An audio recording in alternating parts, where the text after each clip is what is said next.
Good morning, Dubai. It is Thursday morning. Thank you so much, as always, for tuning in to the Lovin Dubai show. Today, we spoke about the UAE's deep concern over regional escalations, how the UAE is helping Palestinians that are coming to Abu Dhabi, and Kris, the man, the myth, the legend, why he was in London last night. We really love you can subscribe to the Lovin Dubai show podcast wherever you get your podcasts from, and enjoy the show. Good morning, Dubai. Welcome back to the Lovin Dubai show, where we go through the top trending stories that everyone across the country is talking about. I'm joined by Raneem today. Farah's on leave until next week. How are you? Good morning. I'm good. How are you? Bright and early, bushy-tailed, ready for the day. Yeah, Thursday morning. Let's go. It's Friday. Let's jump into our top stories. The UAE says it is deeply concerned over regional escalations. The UAE also evacuates 148 Palestinians to Abu Dhabi. Elon Musk says Dubai is winning, and we know why. And Kris was up for a reality star of the year last night. Stay tuned for that. So, good morning to everyone tuning in across all platforms. We love to see your comments before, during, and after the show. Our top story: the UAE announced it is deeply concerned over continued escalation and its repercussions on security and stability. The UAE is closely following rapidly evolving regional developments and expresses its deep concern over the continued escalation.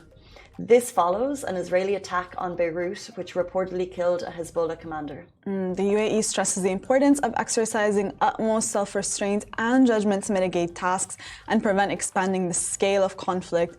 Obviously, the country believes that enhancing dialogue and adhering to international law and respecting the sovereignty of countries is extremely essential. There are foundations for resolving the current crisis. In this regard, the UAE emphasizes the necessity of resolving disputes through diplomatic means rather than confrontation and escalation. And we can just only hope that nearby countries follow suit. We follow the country's line that we hope for a secure and stable region. Flights to Beirut have been they're on a temporary pause, transit flights in and out of the country for a day. And as always, we'll try and monitor this situation, this rapidly evolving situation, as much as we can. Yeah, I think lately, especially the past few days, it's been kind of hard to ignore that this will, like, the continued impact has been day to day, but of course, the last few days have kind of seen a shift. We don't really know what's going to happen next, right? Like, I just came back from Beirut actually 2 days ago, and a lot of flights were getting cancelled. Like you said, the airports were just completely packed because everyone goes into panic mode when something like this happens, and they're just trying to get out as fast as possible. So did you fly after the attack? The day of. So it happened the night, and then in the morning I had traveled. Thankfully, there was no cancellations to my flight, just some minor delays. But they were canceling mostly night flights and a lot of international departures. So I have family members whose flights got canceled like over 3 or 4 times now, and they just don't know when they're going to be able to reschedule. And what's kind of like the sense of the people in terms of what's coming? You know, I think for locals living there, this isn't necessarily something new to them, but it is still scary because you just don't know what's coming. And at any day, something could happen. I think there is a strong sense of you have to continue to live your life and day to day, and, you know, you have to go to work and you know, but it's just difficult. And especially summer, when it's like tourist season and everyone's going to travel, it's extremely stressful. Like, people who are planning to go, people who are already there, obviously their plans are changing now because you just don't really know. Right, it's just unstable. I think Beirut has shown its resilience big time and time again, and it always has to prove it's there. Yeah. Our thoughts and prayers are with the people of Beirut in this scary time, and with the region and the world. Let's jump into our next story. Yeah, so the UAE has actually evacuated 148 Palestinians to Abu Dhabi. So the Abu Dhabi, in partnership, obviously, with the World Health Organization, is demonstrating its unwavering humanitarian commitment by evacuating 85 sick and severely injured Palestinians, including cancer patients, from Gaza to the UAE and Abu Dhabi. The group also includes 63 family members. This is an urgent initiative, and it emphasizes the critical need for humanitarian intervention in this case, and also highlights the UAE's steadfast support for the people of Gaza amidst the catastrophic situation. The Minister for State for International Cooperation, Reem Al-Hashimi, has said that at this critical time, the urgency of the country's mission to evacuate injured Palestinians to Abu Dhabi cannot be overstated. Yeah, I mean, the UAE has been no stranger to helping, obviously, during this ongoing genocide, and to date has welcomed over 700 patients from Gaza along with their families, as well as their support through crucial aid, including food, relief, medical items. The list goes on. The UAE has really been a champion in this case, I think, and time again, we're seeing them take the lead in sort of providing this aid and relief. It's amazing to see. We just need to see more of it, I think. It's just like, what is enough, you know? Yeah, 100%. But so true as in you kind of, I think, you know, we talk a lot about what the UAE is doing, but do you always see it? And it's interesting because we saw a TikTok, would you believe, from Manal Muffin. She's a blogger here, and she went to Emirates Humanitarian City on the ground to see, you know, how are Palestinians being welcomed to the UAE. And I have to say, I was blown away by the facilities they have there. The whole purpose is welcoming people, making them feel comfortable, making sure they have the healthcare there. You know, there's psychologists to help them deal with trauma. There's amazing games rooms for the kids. There's food, clothes, Emirates Red Crescent, which we have all donated to, I'm sure. All of that is there for them. So, you know, giving them everything they need. It's like how much can you do, but everything is there to make them feel as comfortable as possible, and this is where the new arrivals will be going to. Okay, so they're going to be obviously set up there kind of like while they're getting the treatment. I mean, like you said, a lot of it goes unseen. This is the thing, yeah. So I'm sure there's a lot going on behind the scenes that we don't even know. Like, especially in the beginning, a few months back, when all the donations were happening, I know there was a lot of concern about where is it going. So it's interesting you say that. And like you were mentioning earlier, a lot of it is probably filtering then to the center as one of the places. Exactly, right. And they even have school there up to grade 12. So the kids there are, you know, continuing their education. And I think it's just making them feel as normal, as comfortable as possible when they're just going through something that's impossible to imagine and traumatic. Yeah, 100%. It is 8:37, so we're going to move on to our next story. Elon Musk is hitting headlines in Dubai a lot recently, and in this story he says that Dubai is winning. Okay, so he recently responded to a tweet by Hassan Sajwani, prominent Emirati influencer on X, where he shared an image by CNBC International indicating that Dubai is set to welcome even more millionaires as wealthy individuals abandon the UK. So his response was clear to the point: Dubai is winning, and this isn't the first time that the businessman has expressed his admiration for Dubai. Hey, Elon, come on the show. It's like he's winning. But it did get viewers wondering if we'd actually get to see him make the move to the UAE. Comments raised from those not surprised by the statement, given the UAE's dedication to continuous growth and development, while others were simply welcoming him with open arms. Yeah, it was so interesting. I was reading like yesterday when we had put this up, and people were like, yeah, obviously, I mean, we don't need Elon Musk to tell us that like we're winning in Dubai, you know? Which is like, love the confidence. Okay, cool, but it's still like nice to get the recognition.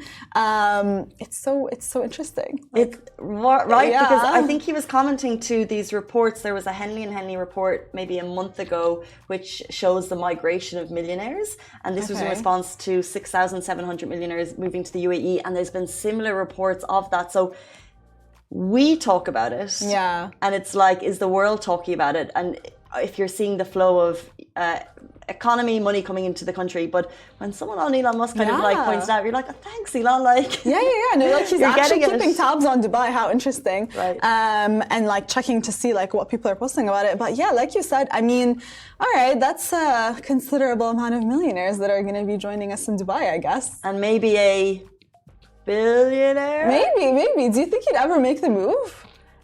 Why not? I think it's impossible. Because we've got a couple. The CEO founder of Telegram, Pavel Durov, is here. Kareem, CEO. Yeah, exactly. Why not? He could I don't know though. He's so entrenched in the US and he's supporting Trump at the moment. So rallying. He's probably not got the time. I mean, I could see him buying like a nice vacation house here and maybe coming up like when the weather is nice or something. We'd be welcoming on the Lovin Dubai show. Absolutely. Who knows? Maybe he's eyeing it in terms of like where our plans are for AI and that we're very welcoming to things like Bitcoin as the US is kind of staggered on that. Who knows? Let's see if he'll bring one of his crazy inventions to the UAE. Because we've been welcoming the Cybertruck with open arms. Okay. Amongst like everything else as well. I mean, people in Dubai are so open-minded, right? So like I feel like you could pose anything to them and they'd be like, all right, why not? Let's see. So he might. So true. Yeah. So let's give it a go. Let's try it. Speaking of someone who tried the Cybertruck, Kris Fade, jumping into our next story because he's got a Cybertruck on the streets of the Dubai. Kris Fade was up for Reality Star of the Year award last night. So the Reality Personality of the Year awards took place in London for 2024. And, you know, sometimes we always speak about how Dubai gets more attention, but are we being recognized on a global stage? And it's happening even more and more. And Kris and his role in Dubai Bling is just proof that people outside of the city, outside of the country, are becoming as obsessed as we are. Yeah, big time. So the Dubai Bling star was up against a lot of people. So we've got Amber Turner from Towie, Paris Smith, Made in Chelsea, Stephen Webb, Celebrities Go Dating, and Pika Pixton from Real Housewives of Cheshire, David Potts, Celebrity Big Brother, Molly Smith, Love Island All-Stars, big fan. And the list goes on. Tom Clare, Love Island All-Stars, Ella Morgan, Celebrity Go Dating, Lustra Adams, Real Housewives of Cheshire.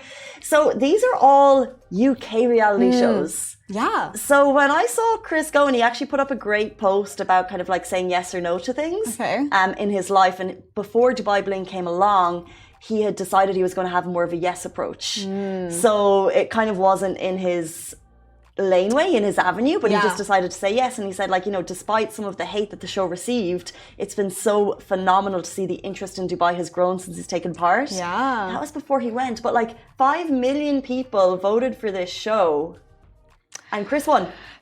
I mean, honestly, that's really, really huge. Because like you said, like looking at all this list, there are so many, I think, influential like celebrities on there, and it just shows like, okay, let's go. Like Dubai is really, you know, he's helping put Dubai on the map in a sense. I mean, not that it's already not on the map, but like the show was so successful here, so popular. We loved it. We tuned in, but it's so nice to see that like people actually, you know, abroad as well took note, took interest, and like obviously resonated with it and him. 100%, because I think like we like reality shows. You're a reality show fan. Love them. Yeah, I love them. I like them, but I don't think they're as ingrained in culture here as they are in the UK. So like if I was in Ireland, I'd probably go home because it's on the TV. Everyone's watching it at 8 o'clock at the same time. But here, you do it on your laptop. You do it at work. You know, it's a bit mixed match, and not everyone is watching it because you don't all have the same channel and you don't all. But in the UK, it's and in Ireland, it's much part of like the society. culture. Like you're watching it. Yeah. So when all of these shows, and they're really big there, and the celebs are really big. Yeah. So for Kris to just like glide in there and take the win, I know. It's amazing. I would love to see the video, actually, like the reaction video, because you know they pan to you when you win. I'm like, how was he feeling? Like, you know, was he? I mean, I don't know if he was expecting it or not, but it's still shock regardless. Right. Yeah. I always think about those awards. Like, do you think people are ready with their yes or no faces? Yeah, the faces. Got to be. I know. As well, like, what are you going to say? You kind of have to prepare something, even if you think you won't, or you like just a little bit of like what you might say. I wonder who he thanked. But yeah, Dubai. Yeah. Probably Dubai. For letting me be a part of this. But yeah, it's super, super cool, honestly. Can I see your awards face if you didn't win? Oh, you have to have like your gracious loser face, remember, like in Friends. So it'd be like, and then it's as though you're thinking about like, oh, fair enough. 100% they should have won. And then if you won, it would be like, my God, I didn't expect this. Jump up and down graciously. Try not to fall down the stairs as I walk up. Big time. Yeah, I think I went for the me. What? How could it be? And you went for the gracious, cute, more refined. Yeah, maybe try and like shut it to your own command or something. Oh, that's always a good one. I wonder if Kris did. I wonder if he did. Or do like any big gestures. Did you see like at the Oscars, I think it was last year, someone actually like proposed to their girlfriend, like when they won. In their speech. No. Yeah, and then he like pulled her up on stage and like it was so like emotional. Who was it? What? I honestly can't remember, but yeah, he was giving his speech and then he was thanking his partner for like supporting. Sometimes I don't like to call you my girlfriend, etc., etc. It's because I want to call you my wife. And then he brought her up on stage and Wow. yeah, I know. What a way, huh? Yeah. Did he have a ring? Yeah, he had it. He had it in his jacket pocket. How many emotions must he have felt going into that evening? Yeah, imagine her. Like, she's not expecting to go up on that stage. It's crazy. A good career move, I would say. Yeah, I think so. Is that it's like trending for sure? Is that like the pessimist in me? You know what I mean? No, I mean, we can like always aspire to, have grand gestures. We like that. I don't know. Optimist in you, really. Optimist. 8:45 on this Thursday morning. Oh, there's cheering. Does that mean Hesham passed his parking? What's happening? Oh, congratulations! Hesham, producer, was... Just want to give a shout out that it's from the first time. Thank you. You passed your from his parking first time. in first time? Parking is hard. Did they make you parallel park? You have to do 5. Oh, really? I've not done it here, so I don't know. You have to do, and it's sensor-based, so you can't even like mess up a little bit. You can't even have a rapport with the driver and get through it. You know what I mean? Okay. Oh, cool. Apparently the sensors don't work since the flood. Oh, so you can Let's smile and check have a rapport. That's amazing. Okay, but that's amazing. Congrats. It took me like 3 times. Really? 3 times charm. I think it's common. I remember speaking to someone who said it took him 7 times to pass the parking, the censored one. I think honestly, whoever passes it the first time, kudos to you, because you really need to know, like, get a feel of what you're doing. I think the second time you go in more confident. And the third time you got it nailed. Well, the thing is, you can, because there's 5 spaces, you can pass the first one, but you might fail the other 4, so you have to retake the other 4. So then you might be really good at this one and this one, but you can't get the parallel. So then you're doing this, and then you're on your 4th time, and you still haven't done this one. Okay, you have to pass all 5. You don't even get any margin for error there. So if you pass one, you don't have to do that again. Okay, yeah. You have to show that you can competently park into this space, all of them. And it is hard. It's really hard, I know. One time I did it and I parked and I was like, that wasn't too hard. Got out of the car and realized that the car was between the 2 spaces and I was just like in no man's land. I was like, how on earth did that happen? It's so hard. Parallel is the hardest, honestly. I don't know what people say. It's really difficult. It still is. Yeah. Still is. What's not hard is Kris making headlines. A massive... Big time congratulations. Big time congratulations. Looking like an absolute movie star on the red carpet in London last night. That brings us to the end of our show. It is Thursday morning. Have a fabulous day. We'll see you back here tomorrow morning. Same time, same place. Thank you, Janine. No worries. Thank you. Have a good day.